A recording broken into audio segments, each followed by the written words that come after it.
nós criamos uma empresa de startups e o modelo de gestão é um modelo que a gente chamou de empresa livre. Era um modelo onde as pessoas tinham total liberdade para trabalhar no projeto que quiser, ao tempo que quiser, da forma que quiser, com total autonomia.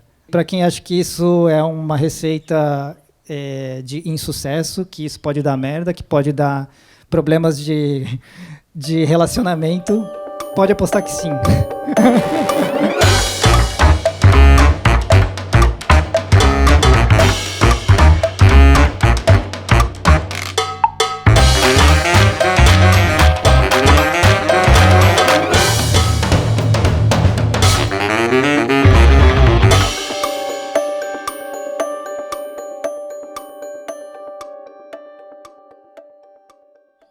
Hoje, nós estamos recebendo aqui um convidado muito especial, o Henrique. Eu não vou falar muito, Henrique, você vai contar um pouco da sua história. O Henrique, ele tem um conhecimento muito profundo em uma das áreas que a gente está começando a conhecer agora aqui na Eduz. E aí, a gente fez o convite para ele, ficamos muito felizes que ele aceitou, de vir bater um papo conosco. Hoje, o tema do nosso bate-papo é sobre liderança, em especial, liderança evolutiva. Então, o que é isso? Como é que a gente quer trabalhar? Como é que a gente gostaria que fosse essa coisa de liderança dentro da nossa organização? Já temos aí praticamente 500 pessoas na empresa. Como é que a gente vai desenvolver a liderança, o nosso comportamento de liderança? Como é que vai ser isso aqui dentro? Como é que está sendo? Então, o Henrique é especialista nesse assunto. E queria agradecer, Henrique, pela presença. Queria que você se apresentasse e falasse um pouquinho sobre você. E a gente começa o nosso papinho aqui. Obrigado, Eugênio. Bom dia. Bom dia a todos. Estou muito feliz de estar aqui com vocês. Obrigado pelo convite. Obrigado, Amanda. E meu nome é Henrique. Eu trabalhei com tecnologia durante 20 anos. Durante a minha carreira, eu morei também no Japão, de 2002 até 2010. No Japão, eu trabalhava por uma multinacional argentina, e aí, quando eu voltei para o Brasil, eu consegui um trabalho numa multinacional japonesa. Trabalhei por mais 5 anos, e aí fui fazer uma transição de carreira. O trabalho no mundo corporativo não fazia mais sentido para mim. Eu fui buscar sentido pesquisando sobre ecovilas, sobre autogestão, sobre colaboração. E aí fui fazer um voluntariado numa ecovila. Descobri que existem outros modelos de colaborar, como o que vocês têm aqui na Eduz, que é um modelo diferente, mais autogerido, onde as pessoas têm mais autonomia, as pessoas conseguem trabalhar com colaboração, olhando para um propósito, né? E isso mexeu comigo e resolvi fazer uma transição de carreira. E aí eu conheci um grupo de pessoas e a gente, juntos, nós criamos uma empresa de startups que a gente deu o nome de Baobá, e o modelo de gestão é um modelo que a gente chamou de empresa livre. Era um modelo onde as pessoas tinham total liberdade para trabalhar no projeto que quiser, ao tempo que quiser, da forma que quiser, com total autonomia. E naquele momento a gente estava apenas pesquisando e experimentando, você falou experimentação, né? Modelos de autogestão inspirado nas ecovilas, né? Inspirado na sociocracia. E em um ano a gente saiu de 7 sócios para 35 sócios, espalhados no Brasil inteiro. E para quem acha que isso é uma receita de insucesso, que isso pode dar merda, que pode dar problemas de relacionamento, pode apostar que sim.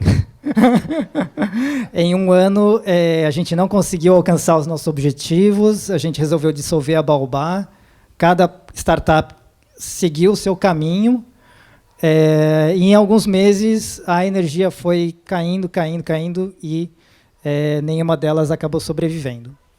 E aí a gente descobriu que essa coisa da autogestão, da colaboração, ela tem muito mais a ver com pessoas e relações do que com estruturas e métodos. Um pouquinho depois da dissolução da Baobá, eu conheci a Cuidadoria, que é a empresa da qual eu faço parte, eu sou um dos sócios, E logo em seguida a gente conheceu o livro chamado Reinventando as Organizações, que acho que muitos de vocês devem conhecer. E quando eu li o Reinventando as Organizações, que estava em inglês ainda, tudo começou a se encaixar, sabe? Era como se o Lalu desse palavras e linguagem para aquilo que a gente tinha vivido, né? E aí essa experiência foi tão forte que a gente resolveu trazer um movimento para traduzir o livro para o Brasil de forma colaborativa. Então, eu e o Henry Goldsmith, que alguns de vocês devem conhecer, o Henry fazia parte da cuidadoria na época, a gente iniciou esse movimento de tradução colaborativa com a ideia de não somente traduzir o livro, mas viver os princípios de uma organização evolutiva ao mesmo tempo que traduzir o livro. Então, a gente fez tudo isso com propósito evolutivo de trazer o livro para o Brasil. A integralidade, cada um colaborava dentro desse coletivo da forma que quisesse, e com autogestão, né? E o livro foi traduzido de forma autogerida. E, ao mesmo tempo que a gente traduzia o livro e fazia essa campanha, a gente criou uma metodologia de desenvolvimento de lideranças, que a gente chama de formação de líderes evolutivos, onde a gente trabalha o desenvolvimento de pessoas e de líderes inspirado no tripé das organizações evolutivas, que é o propósito evolutivo, integralidade e autogestão. Então, desde essa época, a gente já sentia que autogestão, colaboração não é estrutura, não é método, né? Quer dizer, precisa de método, precisa de estrutura, precisa de forma, mas mais do que isso, é sobre pessoas, sobre relações, né? Então, essa é um pouquinho da minha história. Muito legal. A gente vai bater um papo sobre liderança, né? Então, eu queria começar contando um pouquinho, né? Quando a gente começou aqui, a gente era uma empresa tradicional, tinha departamentos e por aí vai. Chegamos a formalizar ainda mais essa estrutura hierarquizada e depois a gente resolveu virar tudo cabeça para baixo e deshierarquizar a empresa. No processo de deshierarquização, eu tinha uma motivação muito forte, né? Eu ficava perguntando, puxa, a empresa já tem 100 e poucos colaboradores, como que a gente vai saber as pessoas que têm mais nativa dentro de si essa coisa da liderança? Como que a gente vai dar oportunidade para que as pessoas se manifestem, para que essa liderança ela surja? E aí eu vi que a gente não conseguia. A minha conclusão foi, a gente não consegue. Porque a forma que a gente tem estruturado hoje, que é a hierarquia tradicional, a gente abafa quem está, entre aspas, abaixo. Como assim? Muitas vezes a pessoa tem uma ideia legal, ela precisa de uma oportunidade para desenvolver um projeto. A gente diz, não, você não pode. Esse projeto não dá. Mas quem diz que não pode? Normalmente é o líder que diz que não pode, porque a visão dele, o conhecimento dele, a crença dele, ele acredita que aquilo ali não é a melhor escolha. Então você inibe. E um movimento desse tipo, repetido, várias e várias vezes, vai minando essas pequenas manifestações que no futuro iriam gerar esse novo líder, né? Esse novo ser mais evoluído, né? Mais livre. Outro fenômeno também que acontece é a guerra inconsciente entre as pessoas. A gente não sabe, mas eu falo muito disso, né? A gente não sabe, mas nós estamos aqui vivendo histórias inconscientes. Nós não estamos vivendo histórias conscientes. Às vezes, você, na busca pelo reconhecimento, na busca por ser amado na sua família, na busca por ser reconhecido pelos seus amigos, você faz movimentos que você vai abafando as outras pessoas, né? Você vai machucando as outras pessoas, vai segurando essa manifestação de liderança. E aí, naquele momento, eu disse assim, puxa, a gente podia aproveitar essa oportunidade que a gente tem aqui na mão, que a gente vai reestruturar toda a empresa para fazer um pouco do que você fez na sua empresa, né? Vamos deixar os times livres. E aí, na minha cabeça era assim, se a gente vai ter 20 times, se cada time manifestar um líder, daqui a 2 anos a gente vai ter 20 novos líderes. Então vamos deixar os times livres, mais livres, porque o fenômeno da liderança vai se manifestar mais rapidamente. E fiquei super animado com essa ideia, né? E de fato surgiram algumas lideranças novas, foi muito legal isso. Só que, ao mesmo tempo, teve um efeito colateral muito grande. Mas voltando para esse primeiro fenômeno, que é a questão da manifestação da liderança, como é que você enxerga tanto o papel do líder, em primeiro lugar, a definição de líder e o papel do líder numa organização que pretende ser uma evolução guiada por propósito e que ela pretende ter o máximo de liberdade possível para se tornar autogerida, o máximo de autonomia distribuída entre as pessoas. Como é que você vê o papel da liderança? Para que serve o líder? Por que ele tem que existir? Qual que é a vantagem? Essa é uma pergunta muito comum, né, que fazem para a gente, principalmente quem começa a estudar sobre autogestão. Né, mas o próprio Laloux traz que em empresas autogeridas existe muito mais liderança pelo fato de não terem líderes em tempo integral. Então, todo mundo tem um pouco de liderança. Existe essa liderança situacional. Né, então, quando eu tenho uma ideia clara do que uma visão de propósito, eu posso assumir algumas lideranças quando eu vejo que tem alguma peteca caindo. Né? Então, ninguém precisa me falar que tem uma peteca caindo, porque eu sei que o propósito da organização é essa, e se eu deixar essa peteca cair, a organização vai deixar de cumprir o seu propósito, vai estar pisando na bola com o cliente, vai estar causando algum mal por uma não ação. Na cuidadoria, a gente fala que liderar é o privilégio de tocar a vida de outras pessoas, de influenciar a vida de outras pessoas. Então, como o Eugênio falou, né, eu quero que líderes consigam formar novos líderes. E na cuidadoria, a gente fala muito da liderança que usa o poder com e não o poder sobre. Né? Qual a diferença entre o poder com e o poder sobre? Tem uma história de dois reis que se encontram na Dinamarca e um rei fala para o outro,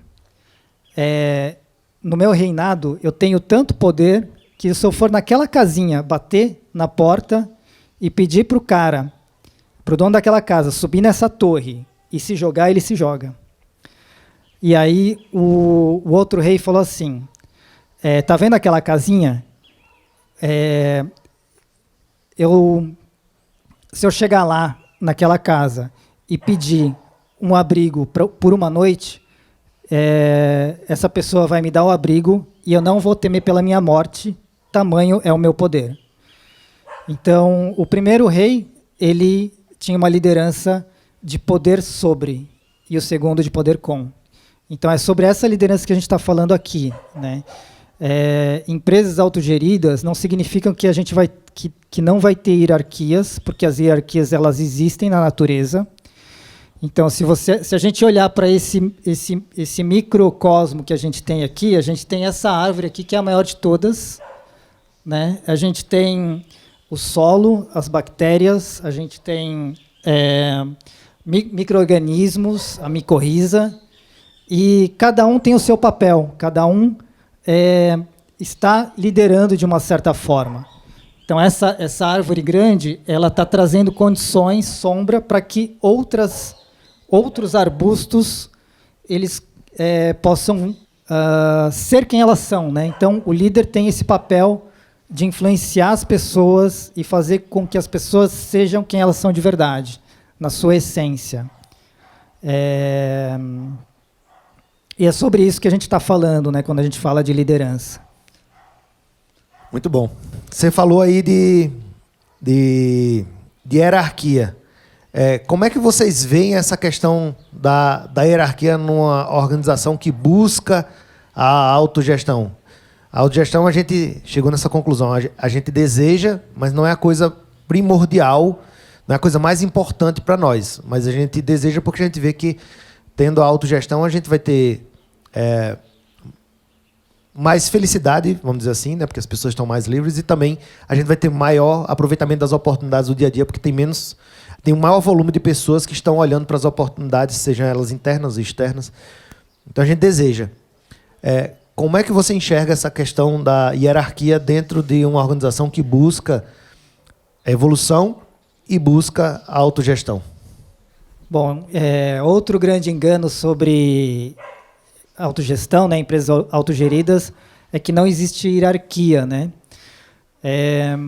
Na verdade, o que não pode existir numa empresa autogerida são hierarquias de poder, mas existem sim hierarquias por especificidades. Então tem lá,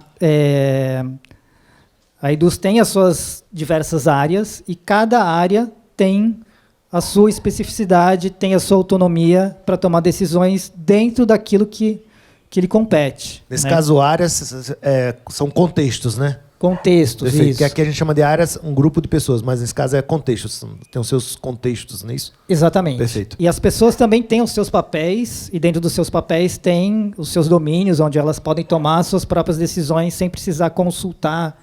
Eu não sei como que é as ferramentas de tomada de decisão, mas no Reinventando as Organizações eles falam muito de tomadas de decisão por aconselhamento, né? Então, eu tenho um determinado papel, dentro desse papel eu posso tomar as minhas decisões, mas se a minha decisão ela influencia, impacta a outra área, eu preciso me aconselhar com essa outra área para ver, né, se a minha decisão não vai espirrar alguma coisa lá.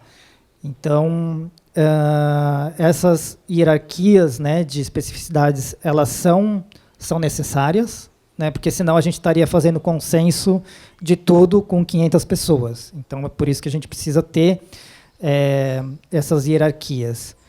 E outra coisa é o seguinte, a gente está numa transição de modelos. Então, todo mundo aqui aprendeu com os 4 Ps sobre hierarquias, né?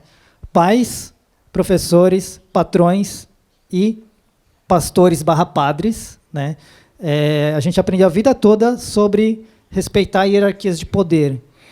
Então, eu acho que existe uma transição aí de um paradigma totalmente hierárquico para um outro paradigma que tem menos hierarquias e que não existem hierarquias de poder. Então, principalmente numa empresa como a Eduz, que já tem 500 funcionários, né, e todo mundo cresceu nesse paradigma, né, dos 4 Ps, a gente precisa de algumas ferramentas para chegar nesse segundo passo, né, mais horizontal, com mais autonomia, né. Então, o Eugênio estava falando aqui de como é que a gente cria agora um cérebro que vai ser como uma área que coordena os outros órgãos e que dá uma visão, né, para o todo. Isso também é uma hierarquia da natureza, né? Então temos o cérebro, temos os outros órgãos. Isso não significa que o meu rim vai ser menos feliz do que o meu cérebro, né? Desde que o meu sistema esteja em equilíbrio, eu vou construir saúde ao longo do tempo. Alguns pensadores tratam isso como salutogênese, né? Como é que eu crio organizações que cultivam a saúde? Quanto mais eu cresço, mais saúde eu gero no sistema, mais felizes as pessoas ficam e mais próximo do propósito a gente chega. Muito legal. Eu queria pegar agora a palavra evolutiva, né? A gente usa bastante aqui. Líderes evolutivos. O que você quer dizer com essa palavra evolutiva? Como é que você traduz isso, líder evolutivo? O que é um líder evolutivo? Bom, a gente pegou a palavra evolutivo, né, do evolutivo Thiel, que é aquele nível de consciência que é integrativo. Então, significa o quê? Que eu consigo acessar as luzes dos níveis de consciência anteriores. Quando a gente fala na evolução dos níveis de consciência, né, do Laloux, do Ken Wilber, do vermelho, para o laranja, para o verde, para o Thiel, isso significa que, em determinados contextos, eu consigo usar estratégias laranja porque o contexto me pede isso, né? Então, Thiel não é um nível de consciência. Thiel significa que eu consigo me enxergar nos níveis de consciência anteriores e eu consigo utilizar as melhores estratégias de acordo com os melhores contextos. Então, Isso significa que, quando eu vou cuidar de trabalhar com cultura, por exemplo, eu preciso trazer essa noção de família, né, de igualdade, apesar da gente, né, saber que as pessoas são diferentes, mas, na essência, somos todos seres humanos com necessidades, com sentimentos, com emoções, e por isso a gente traz essa coisa da horizontalidade. Mas, em determinados casos, por exemplo, o próprio Laloux cita, né, num caso onde teve uma quebra de confiança, eu acho que, se não me engano, na AES, onde ele teve que assumir, por um tempo determinado, uma liderança mais hierárquica, para poder lidar com essa situação, né? Então, o líder evolutivo, ele tem essa visão de que os contextos mudam e que eu posso usar estratégias diferentes, né? Então, a Eduz está crescendo, legal. Talvez a gente tenha que criar algumas estruturas, entre aspas, laranja, para estimular um crescimento, uma melhoria de qualidade, uma melhoria de escala, de excelência, mas desde que isso não afete a saúde da organização, né? Então, é sempre trazendo práticas, observando, trazendo melhorias, né? Que é a questão do perceber e responder do propósito evolutivo. Um exemplo que a gente talvez esteja passando por isso agora é uma palavrinha aqui que tem a gente fala muito que a gente não gosta de metas aqui, mas esse é um exemplo que talvez se encaixe nessa situação. A meta contextual. Então, a gente está passando pela implantação agora do nosso planejamento estratégico anual e a gente tem projetos e datas. Mas isso não é meta? É meta. Mas a gente não é contra a meta? Não, a gente não é contra a meta. A gente só não é dirigido por metas, é diferente. Não é a meta que manda na empresa. É o propósito que manda na empresa. Então, contextualmente, a gente vai usar meta porque meta é uma ferramenta. Então, não é um absolutismo. Então, acho que esse seria um exemplo, né? Sim, esse é um exemplo perfeito e é uma decisão que está sendo tomada, eu acho perfeito. É uma prática laranja, né, que a gente consegue trazer com algumas adaptações para um contexto da Eduz de agora, né? Perfeito. Começar a abrir aqui para pergunta. Alguém tem alguma pergunta aí que queira fazer? No dia a dia a gente se depara com situações, alguns papéis têm algumas autonomias, algumas responsabilidades e tem que tomar algumas decisões. E muitas vezes, dadas as circunstâncias, ou enfim, a pessoa não consegue ter o discernimento se aquela decisão que ela vai tomar, ela precisaria passar por um aconselhamento de uma outra área ou de alguma outra pessoa, porque ela simplesmente não está conseguindo enxergar mesmo que aquilo pode prejudicar outra área. E a pessoa tem que tomar a decisão, porque é o papel dela. Existe alguma maneira de a gente mitigar isso? Alguma maneira, alguma cerimônia intencional que reforce, enfim, o aconselhamento entre algumas pessoas especificamente da organização? Como que a gente pode fazer, né? Porque no meu dia a dia cai direto um monte de coisa que eu tenho que tomar decisão. Às vezes eu tomo uma decisão, eu impacto o comercial. E eu não fui falar com ninguém no comercial. Às vezes eu vou, às vezes eu não vou.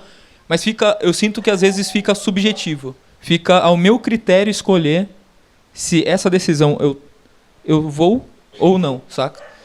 Me aconselhar com pessoas de outra área, principalmente. Dentro da área, beleza, a gente sempre busca aconselhamento, é mais fácil. Entre as áreas, eu acho que a gente sofre um pouco mais. Olha, eu acho que isso é uma coisa que é inerente do sistema, né? A gente nunca vai conseguir mitigar 100%. Uma coisa que eu acho que funciona é se comunicar sempre. Poxa, eu tomei aquela decisão, eu realmente esqueci de pedir aconselhamento seu. E como é que a gente consegue responder a isso, né? Será que dá tempo de voltar atrás? Será que a gente consegue tomar uma outra decisão? Será que será que a gente consegue trazer mais clareza sobre isso no meu papel, né? Ou isso faz parte do seu papel? Então, isso para mim é uma coisa inerente do sistema da autogestão. Eu acho que é importante ter periodicamente essas conversas de feedback e melhorias de processo, porque às vezes é um processo que não tinha sido documentado, né? E aí a empresa vai aprendendo cada vez mais sobre como tomar decisões, quando que o aconselhamento é válido. É importante que esse conhecimento, né, esse aprendizado, ele faça parte da organização, seja, né, dando mais clareza a um processo, dando mais clareza a um papel. Acho que é isso. Documentar os erros também, né, de tomada de decisão. Por favor. Existem algumas terminologias que estão sendo usadas, como autoconhecimento, preocupação com o outro, espiritualidade, que não era comum em corporações há alguns anos.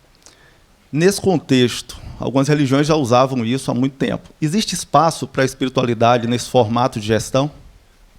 Sim, com certeza.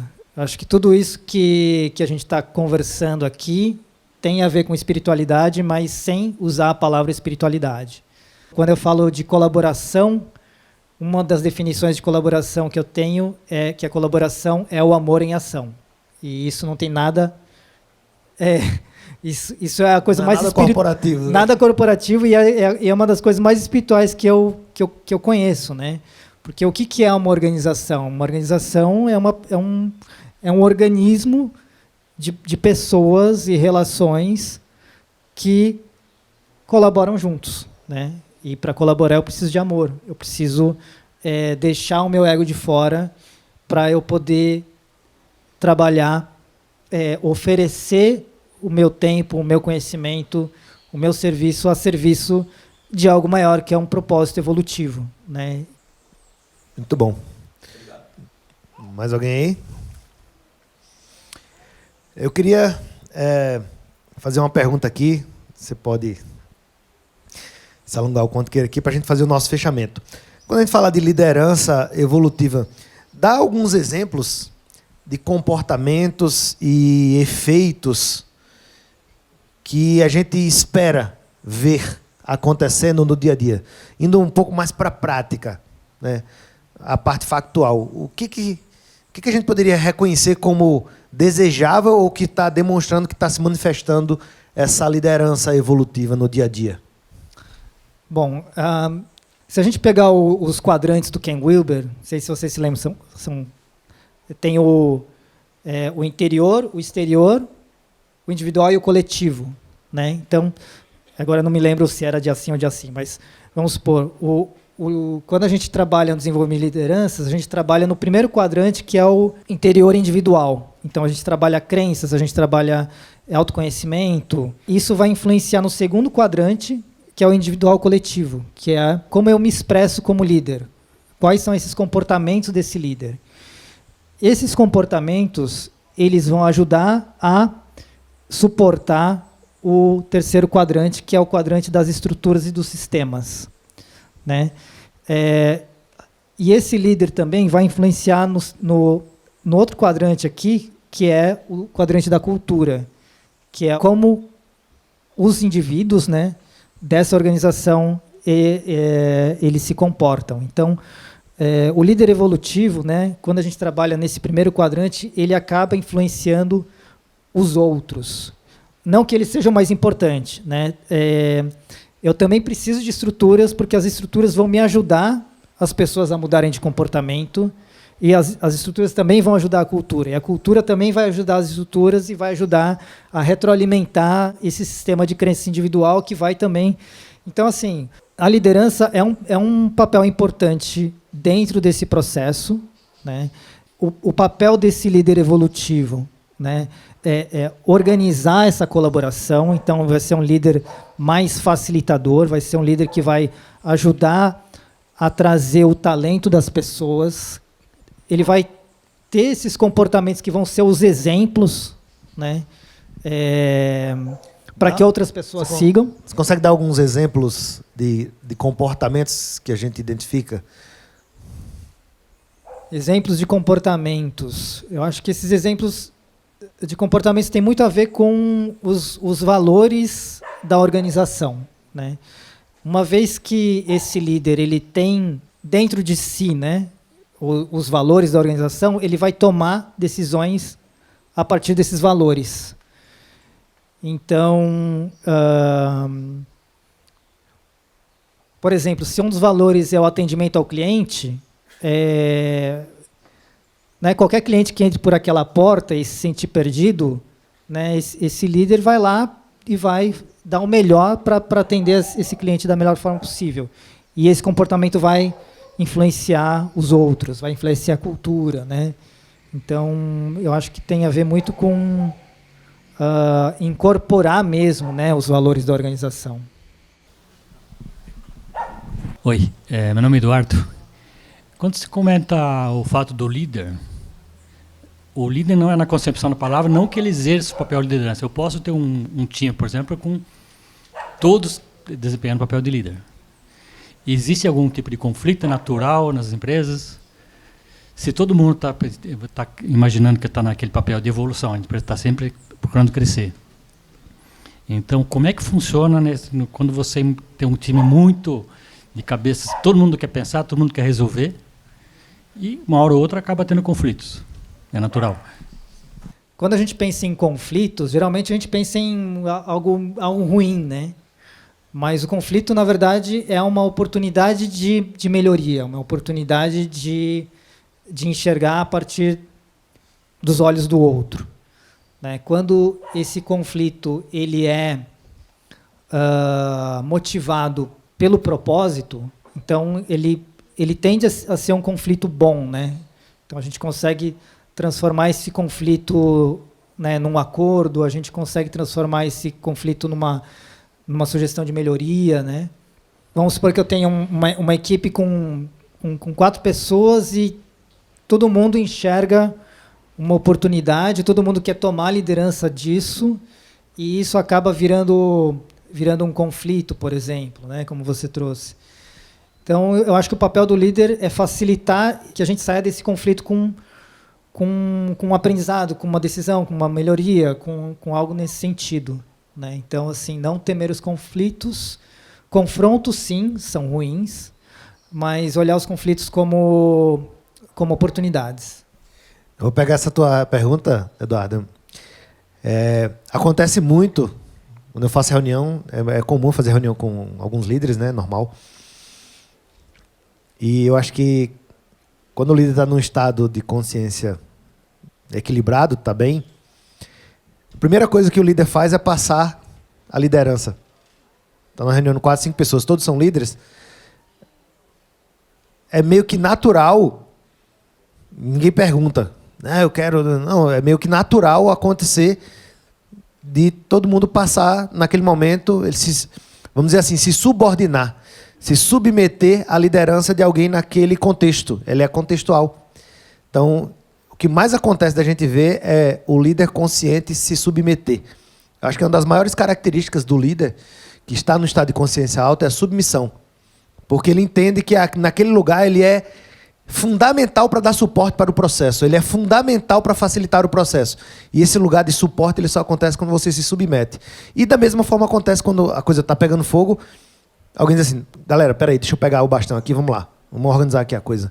Então, quando é necessário, ele toma força. Mas 95% das vezes eu vejo ele dizer assim, não, beleza, vou te apoiar aqui, o que você está precisando? Vou te ajudar.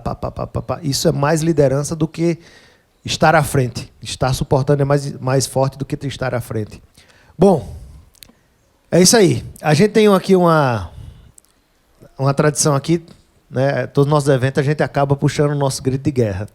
E quem está sentado, puxa. Então, caiu para você a responsa aqui. Bora? Topa aí? Então, vamos lá. Aí, do Zé... Gigante! Uhul! Obrigado, gente. Obrigado por me escutarem. Obrigado. Super obrigado, velho. Obrigado mesmo. Valeu, galera. Bom trabalho.